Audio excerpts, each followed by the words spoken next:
ठिकाणी एक मान्यता मिळालेली आहे त्या देशामध्ये।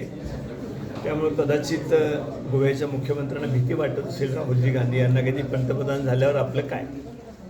त्यामध्ये त्यांनी कितीही प्रयत्न केला तर राहुलजी गांधी थांबणारे नाही आहेत। या देशाच्या सामान्य माणसाचा आवाज म्हणून राहुलजी गांधी पुढे येत आहेत। आणि आज आपण पाहिलं असेल राहुलजी गांधी यांच्या संदर्भामध्ये BJPंना असं वाटत होतं हे एवढ्या याच्याप्रमाणे समर्थन देणार नाहीत, पण राहुलजींनी सांगितलं की पूर्ण देश तुमच्या पाठीमागे दहशतवादाचा मुकाबला करण्याकरता तुमच्या पाठीमागे आहे।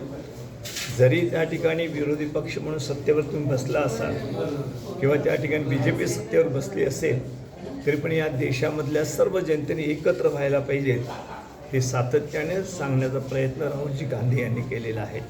त्यामुळे मुख्यमंत्र्यांना भीती वाटणं स्वाभाविक आहे की त्यांनी अशा प्रकारे त्या ठिकाणी विधान करणं म्हणजे त्यांना रात्रीला सुद्धा स्वप्न पडत असेल की मुख्यमंत्री त्या ठिकाणी राहुलजी गांधी हे झालेले आहेत आणि त्याच्यामुळे झोपेतून उठून त्यांनी कदाचित असं प्रकारचं स्टेटमेंट दिलं असावं। जर घेऊन दिल्यावर होणार की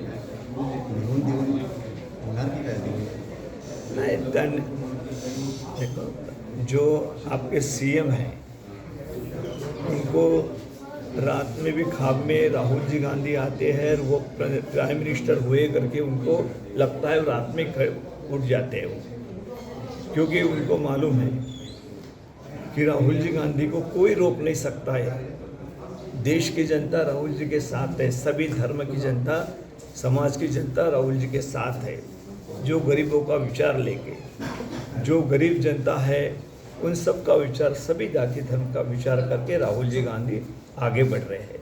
इसलिए उनको ख्वाब में भी दिखता होगा कि राहुल जी गांधी प्राइम मिनिस्टर हुए हैं, इसलिए वो लिखित नहीं कुछ भी अगर उन्होंने ये करने की कोशिश की तभी राहुल जी गांधी को कोई रोक नहीं सकता।